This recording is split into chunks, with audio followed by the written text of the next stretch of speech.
Hello friends, स्वागत है आपका हमारे चैनल झारखंड स्टडी 99 पर। फ्रेंड्स, आज हम लोग पढ़ने वाले हैं पुरातत्व स्रोत में झारखंड। तो चलिए शुरू करता है इस क्लास को।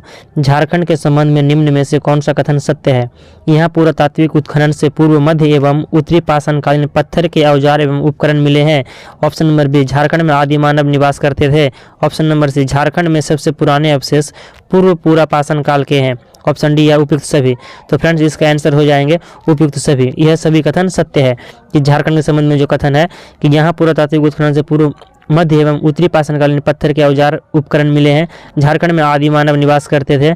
झारखंड में सबसे पुराने अवशेष पूर्व पूरा पाषाण काल के हैं। सभी कथन सत्य है। अगला सवाल है, हजारीबाग जिले के किस स्थल से आदि मानव द्वारा निर्मित चित्र मिले हैं? हजारीबाग के किस स्थल से आदि मानव द्वारा निर्मित चित्र मिले हैं? तो इसको से मिले हैं। इसको हजारीबाग से याद रखना। हजारीबाग का जो स्थल है वो है इसको। अगला सवाल है, पुरातात्विक स्थल इसको के संबंध में कौन सा कथन सत्य है? यहाँ आदि मानव द्वारा निर्मित शैल चित्र, दीर्घा, सूर्य मंदिर मिले हैं। इसके चित्र दीर्घा में अंतरिक्ष यान, अंतरिक्ष मानव, नक्षत्र मंडल के चित्र अंकित है। यहाँ भूल भुलैया जैसी आकृति मिली है। या उपयुक्त सभी। तो फ्रेंड्स, इसके आंसर हो जाएंगे उपयुक्त सभी। यहाँ भूल भुलैया जैसी आकृति मिली है। इसके बाद इसके चित्र दीर्घा में अंतरिक्ष यान, अंतरिक्ष मानव, नक्षत्र मंडल के चित्र अंकित हैं। यहाँ आदि मानव द्वारा निर्मित शैल चित्र, दीर्घा, सूर्य मंदिर मिले हैं। पुरातात्विक स्थल इसको के संबंध में यह सत्य है। तो याद रखना है इसको। निम्न में से कौन सा कथन सत्य है? तो फ्रेंड्स, सीतागढ़ पहाड़ हजारीबाग से 6ठी शताब्दी ईस्वी में निर्मित एक बौद्ध मठ के अवशेष प्राप्त हुए हैं। यह भी सत्य है। सीतागढ़ पहाड़ कहाँ है? हजारीबाग। याद रखना है, सीतागढ़ पहाड़ हजारीबाग से 6ठी शताब्दी में निर्मित एक बौद्ध मठ के अवशेष प्राप्त हुए हैं। चीनी यात्री फाहियान ने भी इस बौद्ध विहार का उल्लेख किया है। और चीनी यात्री जो है फाहियान, उन्होंने भी इसका उल्लेख किया है। विनोबा भावे विश्वविद्यालय हजारीबाग के प्रतीक चिन्ह यहाँ से प्राप्त अष्टदल की ही अनुकृति है। और विनोबा भावे विश्वविद्यालय हजारीबाग के जो प्रतीक चिन्ह है यहीं से प्राप्त अष्टदल की ही अनुकृति है। तो यह उपयुक्त सभी कथन सत्य है। अगला सवाल की ओर चलते हैं फ्रेंड्स। निम्न में से किस स्थल से प्राग ऐतिहासिक काल के दुर्लभ शैलचित्र एवं प्राकृतिक गुफाएं प्राप्त हुए हैं? तो भवनाथपुर, गढ़वा। भवनाथपुर जो है फ्रेंड्स वो कहाँ पे है? गढ़वा पे। कहेंगे कि पूरा तात्विक स्थल भवनाथपुर कहाँ पे है? तो याद रखना है गढ़वा पे है। भवनाथपुर, गढ़वा। भवनाथपुर गढ़वा स्थल से ही प्राग ऐतिहासिक काल के दुर्लभ शैलचित्र एवं प्राकृतिक गुफाएं प्राप्त हुई है। भारतीय पुरातत्व में असुर शब्द का प्रयोग झारखंड के किन किन जिलों के लिए हुआ है? तो असुर शब्द का फ्रेंड जो प्रयोग हुआ है झारखंड में रांची, लोहरदगा एवं गुमला के लिए हुआ है।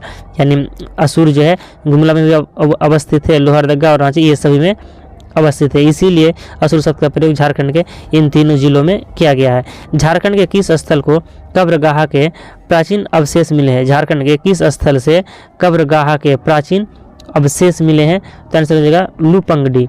लुपंगडी से है जो फ्रेंड्स कब्रगाह के प्राचीन अवशेष मिले हैं। याद रखना है लुपंगडी से मिले हैं। अगला सवाल है फ्रेंड्स 8वां प्रश्न। इससे पहले फ्रेंड्स, अगर आप हमारे चैनल पर पहली बार हैं तो चैनल को सब्सक्राइब कीजिए, वीडियो को लाइक कीजिए। निम्न में से किस जिले से कांसे का प्याला प्राप्त हुआ है? कांसे का प्याला किस जिले से प्राप्त हुआ है? तो फ्रेंड्स लोहरदगा से। लोहरदगा से जो है फ्रेंड्स कांसे का प्याला प्राप्त हुआ है। याद रखना आपको, इधर कांसा है और इधर लोहा से। याद रखना, लोहा से लोहरदगा यानी कांसा, लोहा ये सब धातु के अंतर्गत आ गया। इसलिए किस जिले से कांसे का प्याला प्राप्त हुआ है? तो लोहरदगा से प्राप्त हुआ है। निम्न में से किस स्थल से तांबे की सिकड़ी और कांसे की अंगूठी मिली है? तो मूरद से। याद रखना है मूरद। एग्जाम के अकॉर्डिंग फ्रेंड्स ये बहुत इंपॉर्टेंट क्वेश्चन है। याद रखना है आपको कि निम्न में से किस स्थल से तांबे की सिकड़ी और कांसे की अंगूठी मिली है? तो मूरद से। और कांसे का प्याला प्राप्त हुआ है? लोहरदगा से। कांसे का प्याला कहाँ से प्राप्त हुआ है? लोहरदगा से। सिंहभूम के किस स्थल से 7वीं शताब्दी की जैन मूर्तियाँ प्राप्त हुई है? सिंहभूम के किस स्थल से 7वीं शताब्दी की जैन मूर्तियाँ प्राप्त हुई है? याद रखना है 7वीं शताब्दी की यह जैन मूर्तियाँ थी। तो किस स्थल से प्राप्त हुआ है? तो बेनू सागर से। बेनू सागर से 7वीं शताब्दी की जैन मूर्तियाँ प्राप्त हुई है। यानी से रखना, याद रखना है बेनू सागर। क्या है? बेनू सागर। निम्न में से कौन सा कथन सत्य है? यहाँ कह रहा है फ्रेंड्स कि निम्न में से कौन सा कथन सत्य है? कि हजारीबाग के दूध पानी से 8वीं शताब्दी के अभिलेख प्राप्त हुए हैं। दूध पानी के निकट दुमदुमा से शिवलिंग प्राप्त हुआ है। रांची के नामकुम में तांबे एवं लोहे के औजार और वान के फलक मिले हैं। या ऑप्शन नंबर डी उपयुक्त सभी। तो फ्रेंड्स इसका जो है ऑप्शन नंबर डी सही है, उपयुक्त सभी, यानी सभी कथन सत्य है। हजारीबाग के दूध पानी से 8वीं शताब्दी के अभिलेख प्राप्त हुए हैं। दूध पानी के निकट दुमदुमा से शिवलिंग प्राप्त हुआ है और रांची के नामकुम में तांबे एवं लोहे के औजार और वान के फलक मिले हैं। अगला सवाल है फ्रेंड्स कि निम्न में से किस स्थल से 4 पाए वाली पत्थर की चौकी मिली है जो पटना संग्रहालय में है।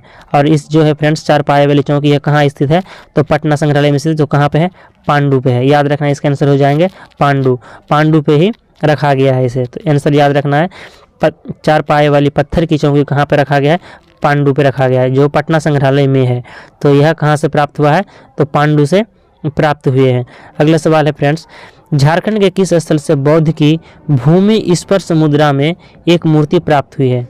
भूमि स्पर्श मुद्रा में एक मूर्ति प्राप्त हुई, यानी भगवान बुद्ध का जो है भूमि स्पर्श मुद्रा में एक मूर्ति प्राप्त हुआ है, तो वह पलामू किला लातेहार। तो फ्रेंड्स ये भी प्रश्न बन सकता है कि पलामू का किला कहाँ पे है, तो लातेहार पे है, पलामू किला लातेहार। और यही से है जो फ्रेंड्स पलामू किला से ही भूमि स्पर्श मुद्रा में एक बुद्ध की मूर्ति प्राप्त हुई है। झारखंड में गुप्तकालीन अवशेष निम्नलिखित में से किस स्थल से मिला है। गुप्तकालीन अवशेष झारखंड में किस स्थल से मिला है, तो ईटखोरी से मिला है। ईटखोरी जो है फ्रेंड्स वो आपके चतरा में है, ईटखोरी चतरा।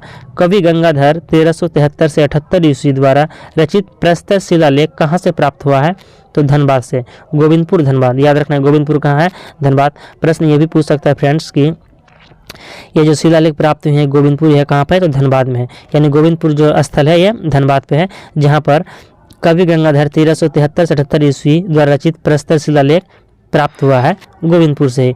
तो फ्रेंड्स आज के क्लास का यह अंतिम प्रश्न था। अगर आप हमारे चैनल पर पहली बार वीडियो देख रहे हैं फ्रेंड्स तो चैनल को सब्सक्राइब जरूर कीजिए और वीडियो पसंद आने पर लाइक जरूर कीजिएगा। मिलते हैं नेक्स्ट क्लास में नेक्स्ट वीडियो लेकर, तब तक के लिए जय हिंद।